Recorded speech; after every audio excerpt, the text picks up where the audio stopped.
Good morning, students. Myself Digvijay Singh, Assistant Professor GK Govani PG College, Bhinmar.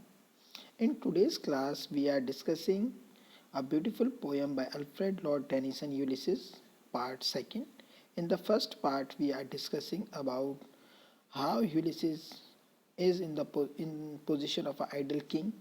He is an idle king, and he think that he is not worthwhile as he was in past. जैसा वो past में था वैसा वो नहीं रहा। वो एक आइडियल था और क्या बन गया, आइडल। मतलब लोगों के लिए एक आदर्श था, लेकिन अब क्या बन गया है, आइडल बन गया है। और अपने फ्लैशबैक में बात की बात को वो याद करता है और उसके बारे में कुछ कहता है, जो हम देखते हैं बच्चों इस सेकंड पार्ट में। I cannot rest from travel. I will drink life to the lees. All times I have enjoyed greatly, have suffered greatly, both with those that loved me and alone on shore, and when through scudding drifts the rainy heights wax the dim sea. I am become a name for always roaming with a hungry heart. Much have I seen and known, cities of man and manners, climates, councils, governments, myself not least, but honored of them all, and drunk delight of battle with my peers, far on the ringing plains of windy Troy. अब यहाँ बच्चों जो उसने life जी थी उसके बारे में यहाँ पे राइटर कह रहा है और यूलिसिस के माध्यम से कह रहा है कि लाइफ वास्तव में होनी कैसी चाहिए, जीवन कैसा होना चाहिए एक व्यक्ति का, और हम उसे किस तरह से जीते। मतलब ये हमारे लिए भी इंट्रोस्पेक्शन के लिए एक समय है और हमें भी ये एक तरह से मिरर इमेज बताता है कि वास्तव में लाइफ कैसी होनी चाहिए, जो यूलिसिस ने अपनी बताई।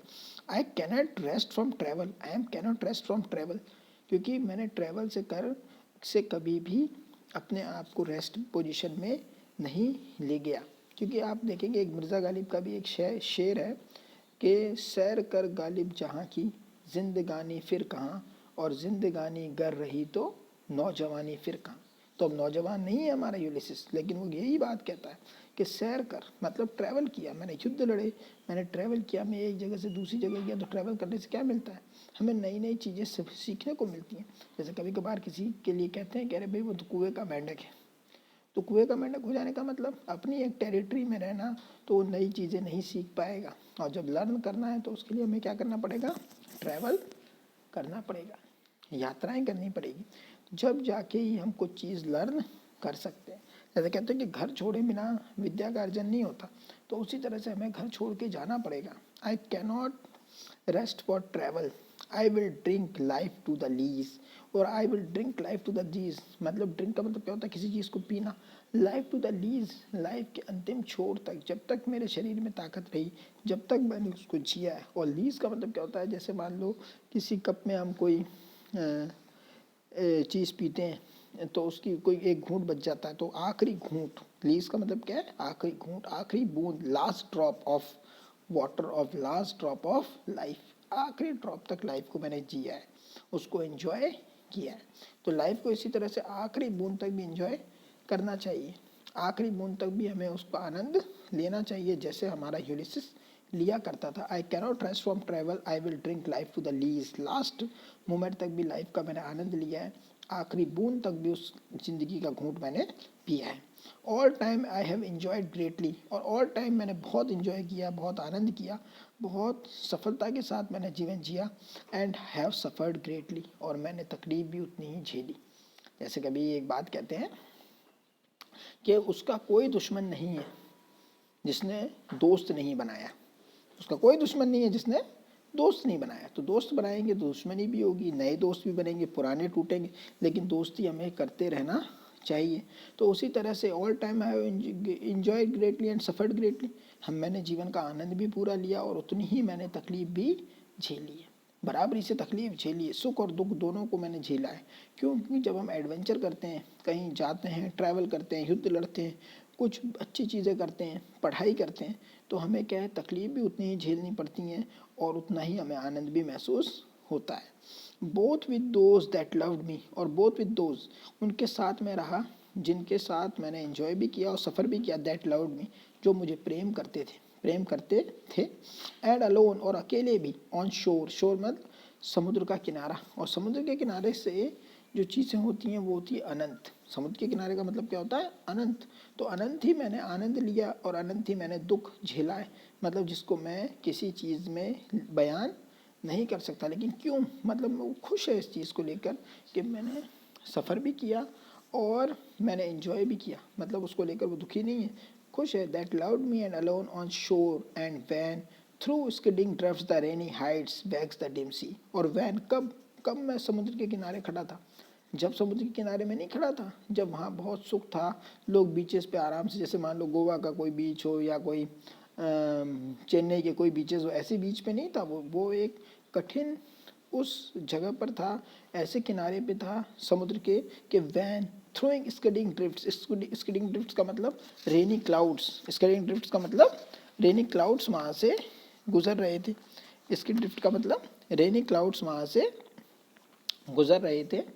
और द रेनी हाइट्स, हाइट्स का मतलब क्या है कि हाइट्स एक कॉन्स्टलेशन है। कॉन्स्टलेशन मतलब एक तारों का समूह जिसे कहते हैं हम लोग। अलग अलग तारा समूह होते हैं, जैसे सप्तऋषि तारा समूह हैं और बहुत से तारा समूह होते हैं। तो वैसे तारा समूह जो रेनी हेड्स मतलब जब ये तारा समूह आएगा तो किसको लेके आएगा? बरसात को लेके आएगा। और हेड्स एक ग्रीक गॉड भी था, जिसे अब हम कॉन्स्टलेशंस में वो मानते हैं कि वो तारों का रूप ले लिया है। वो बरसात का देवता था, जैसे हमारे यहाँ पे वरुण देवता हैं, अग्नि देवता हैं, तो उस तरह से ये भी किसका देवता है? ये पानी लाने का देवता था ग्रीक टाइम में। और वैक्स द डिम सी, और वैक्स्ड इसने वैक्स्ड क्या किया? मेड स्ट्रॉमी, उसमें तूफान ला दिया। वैक्स का मतलब क्या होता है? स्ट्रॉम ला देना, मतलब तूफान ला देना।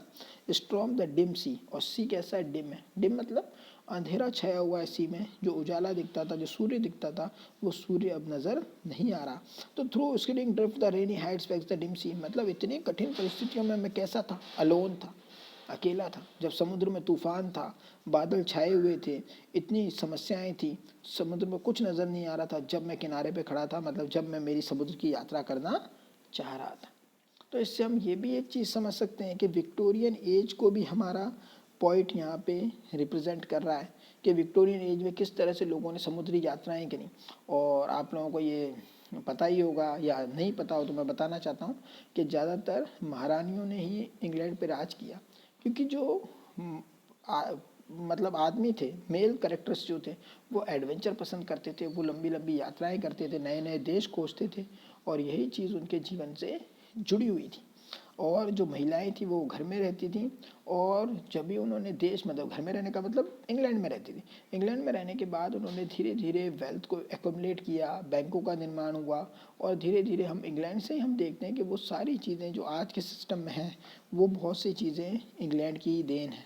तो इस तरह से वो ये कहना चाहता है कि ऐसे डिम सी के समय में भी मैं वहाँ पर जाया करता था, मतलब मैं लोगों के साथ भी था, अकेला भी था, लेकिन I am all time working and all time enjoying and suffering also, मतलब एडवेंचरस था वो। He was a adventurous person, adventurous था, हमेशा उसने जीवन का आनंद लिया, आखिरी घूंट तक भी जीवन का आनंद लिया, सफ़र किया और इन्जॉय किया, और इसी तरह से वो आगे बढ़ता रहा। यही उसने अपनी बात कही, और यही हमें विक्टोरियन ईरा में नज़र आती है। इसलिए कहते हैं कि यूलिसिस जो है वो होमर और दांते से, जो यूलिसिस है हमारा अल्फ्रेड टेनिसन का, वो बहुत कुछ अलग है, बहुत कुछ डिफरेंट है, और वो हमें विक्टोरियन एज के बारे में भी बताता है। जबकि यूलिसिस पात्र कहाँ का है? पात्र है ग्रीक लीजेंड्स का। पात्र किसका है? ग्रीक लीजेंड्स का। लेकिन वो आज की बात भी, मतलब विक्टोरियन एज की बात भी हमें बताता है कि उस समय एज कैसी थी, और यूलिसिस को ही हमें फॉलो करना चाहिए। मतलब जीवन में हमें कुछ ना कुछ क्रियाशील रहना चाहिए, जब भी हम नए नए आविष्कारों की तरफ बढ़ेंगे, नई नई चीज़ों की तरफ बढ़ेंगे, और नए नए लोगों को देख के उनसे कुछ ना कुछ सीखेंगे। Then students, you enjoy the second part of this poem. It is also important for our BA final year, and it is a beautiful lyrical poem by Alfred Tennyson, and it's provide you motivation and a new energy for your study and for your life. Thank you.